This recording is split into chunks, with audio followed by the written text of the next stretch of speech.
Hello students, NK Mittal law class में आपका स्वागत है। आज का जो आपका फर्स्ट क्वेश्चन है आज की क्लास का वो है कॉन्ट्रैक्ट को डिफ़ाइन करें। Define contract and discuss the essential of valid contract. मतलब आपका क्वेश्चन आपके सामने है, एक मोस्ट इम्पॉर्टेंट क्वेश्चन है। पूछा क्या गया है आपसे, कॉन्ट्रैक्ट को डिफ़ाइन करें। तो सबसे पहले अगर बात की जा रही है आपसे कॉन्ट्रैक्ट को डिफ़ाइन करें तो कॉन्ट्रैक्ट कहाँ डिफ़ाइन करा गया है, संविदा को कहाँ परिभाषित करा गया है? इंडियन कॉन्ट्रैक्ट एक्ट के तहत।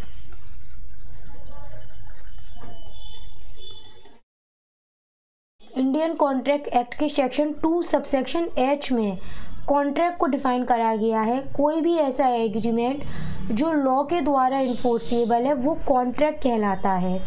अब सबसे ज़रूरी बात, इस परिभाषा को अब आपको एक्सप्लेन करना ज़रूरी है।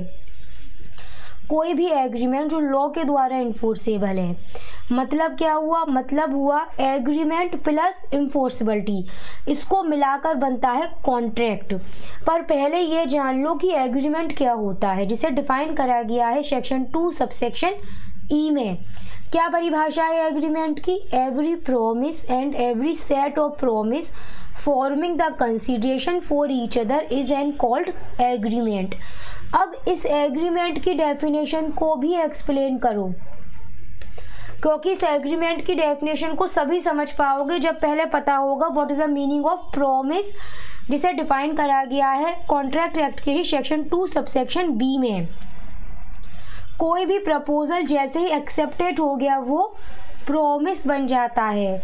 मतलब जब A ने कहा B से कि वो A जो है अपनी एक कार B को 1 लाख रुपए में बेचना चाहता है, क्या वो खरीदने को तैयार है? B ने जैसे ही इस प्रपोजल को एक्सेप्ट किया, ये बन गया प्रॉमिस, ये दोनों पार्टीज पर बाउंड हो गया। कॉन्ट्रैक्ट की डेफिनेशन क्या थी? कोई भी ऐसा एग्रीमेंट। अब एक बात लेकिन याद रखना, अभी समझ लो, हर एक एग्रीमेंट कॉन्ट्रैक्ट नहीं बनता है। क्यों नहीं बनता, क्यों कह रहे हैं हम ये वाली बात? क्योंकि कोई भी एग्रीमेंट कॉन्ट्रैक्ट तभी बनेगा जब वो लॉ के द्वारा इन्फोर्सेबल होगा। और कोई भी एग्रीमेंट लॉ के द्वारा इन्फोर्सेबल कब होगा? जब उसमें सेक्शन 10 के बताए गए सारे रिक्वायरमेंट्स फुलफिल हो रहे होंगे। कौन से रिक्वायरमेंट्स हैं सेक्शन 10 के तहत, एक एक करके एक्सप्लेन करेंगे हम। पार्टीज की free consent, competency of contract, lawful consideration, lawful object, not to expressly declare to be void. Sorry, अब इनके एसेंशियल की बात करते हैं। अभी देखो क्वेश्चन क्या था हमारा क्वेश्चन था डिफाइन कॉन्ट्रैक्ट।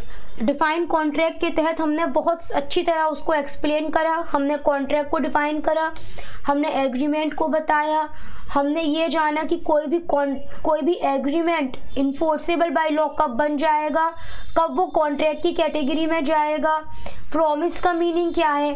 अब हम यहाँ पर कॉन्ट्रैक्ट के एसेंशियल की बात करेंगे। अब हम बात करेंगे वैलिड कॉन्ट्रैक्ट के एसेंशियल की, कि कोई भी कॉन्ट्रैक्ट सिर्फ कॉन्ट्रैक्ट होने से काम नहीं चलेगा, उसको वैलिड कॉन्ट्रैक्ट भी होना ज़रूरी है। और वैलिड कॉन्ट्रैक्ट के एसेंशियल क्या होते हैं? अगर मैं बात करूं, कई बार MCQ में पूछा गया क्वेश्चन, फर्स्ट स्टेप क्या होता है? पहला स्टेप ही ऑफर होता है, क्योंकि A है, उसने ऑफर बनाया B को कि A अपनी कार B को 5 लाख रुपए में बेचना चाहता है, क्या B खरीदने को तैयार है? तो A ने क्या करा? A ने ऑफर बनाया और B ने क्या करा? B ने इस ऑफर को एक्सेप्ट कर लिया है। तो सबसे पहला एसेंशियली ऑफर और एक्सेप्टेंस का आता है। दूसरी बात, पार्टीज के बीच में म्यूचुअल कंसेंट होनी चाहिए। इसका मतलब क्या है? मतलब बहुत सिंपल है। A के पास में 2 कार हैं, एक ब्लैक और एक वाइट कलर की कार है। यहाँ पर जो A है वो B को अपनी एक कार बेचना चाहता है, कौन सी? ब्लैक कलर की। और जो B है वो भी ब्लैक कलर की कार ही खरीदना चाहता है। इसका मतलब ये कि दोनों party same thing in the same sense, दोनों पार्टीज एक ही बात पर राजी हैं कि ए अपनी ब्लैक कार बी को 5 लाख में बेचेगा और बी उस ब्लैक कार को ही 5 लाख में खरीदने को तैयार है। It is called meeting of mind. तो ये वो एसेंशियल है जो किसी भी वैलिड कॉन्ट्रैक्ट में होने चाहिए। और हमारा आज का क्वेश्चन क्या है, define contract and discuss the essential of valid contract. अगला एसेंशियल आता है पार्टीज की फ्री कंसेंट होना बेहद जरूरी है। मतलब ये कि जब पार्टीज अपनी कंसेंट दे रही हैं, एक एग्जांपल देखो, ए के पास एक वॉल क्लॉक है, वो वॉल क्लॉक जब वो बी को बेचने की बात कर रहा है या जब बी उस वॉल क्लॉक को खरीदने की बात कर रहा है, तो सबसे ज़रूरी होगा कि वहाँ पर ये एसेंशियल नहीं होने चाहिए। मतलब डरा धमकाकर, बाय कोअर्सन, सहमति रिसीव नहीं करनी है। अनडू इन्फ्लुएंस, पता चला एक पार्टी डोमिनेट पोजीशन में है और दूसरी पार्टी कहीं ना कहीं उसकी प्रभावित हो रही है। फ्रॉड, मिसरिप्रेजेंटेशन या मिस्टेक, इनसे फ्री अगर है तो ही हम मानेंगे कि वहाँ पार्टीज की कंसेंट कैसी है, फ्री कंसेंट है। केवल फ्री कंसेंट से ही काम नहीं चल जाता, पार्टीज को कॉम्पिटेंट भी होना चाहिए। मतलब ये कि जो पार्टीज हैं आप उन्हें वैलिड कॉन्ट्रैक्ट में तभी एंटर करवा सकते हैं जब वो मेजर होनी चाहिए, साउंड माइंड होनी चाहिए और लॉ की तरफ से डिस्क्वालिफाइड नहीं होना चाहिए उन्हें। भाई जब आप ऑफर बना रहे हैं, सामने वाली पार्टी एक्सेप्ट कर रही है, जो आपका कंसीडरेशन है, जो आपका ऑब्जेक्ट है, वो लॉफुल होना चाहिए। कैसा होना चाहिए, lawful consideration and lawful object होना चाहिए। कोई भी कंसीडरेशन या कोई भी ऑब्जेक्ट ऐसा नहीं होना चाहिए जो लॉ के नियमों को फॉरबिड कर रहा हो, जो पब्लिक पॉलिसी के अगेंस्ट हो, जो इमोरल हो। ऐसा कोई भी कंसीडरेशन या ऑब्जेक्ट नहीं होना चाहिए, तभी हम उसे यहाँ पर लॉफुल कंसीडरेशन या लॉफुल ऑब्जेक्ट कह सकते हैं। जब वो फॉरबिडन बाय लॉ ना हो, जब वो इमोरल ना हो, जब वो पब्लिक पॉलिसी के अगेंस्ट ना हो। भाई कोई भी आप एग्रीमेंट बना रहे हैं, अगर उसको लॉ की तरफ से ही वॉइड डिक्लेयर कर दिया गया है तो आप उसको चाहकर भी वैलिड कॉन्ट्रैक्ट की कैटेगरी में नहीं ला सकते हैं।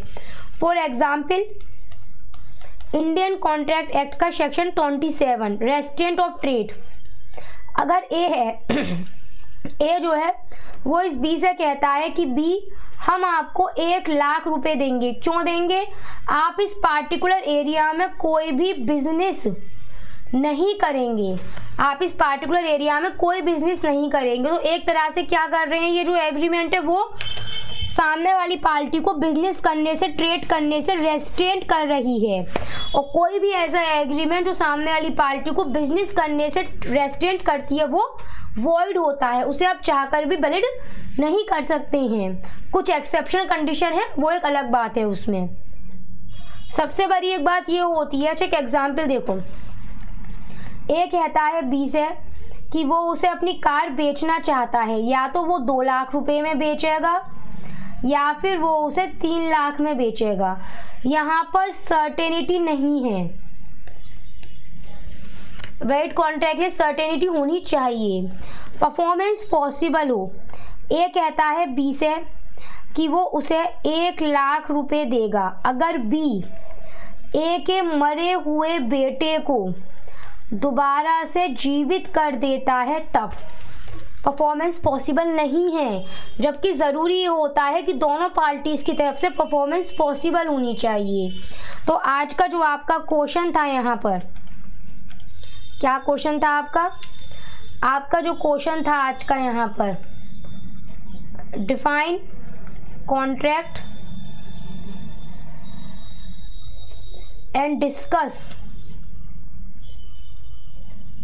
The essential of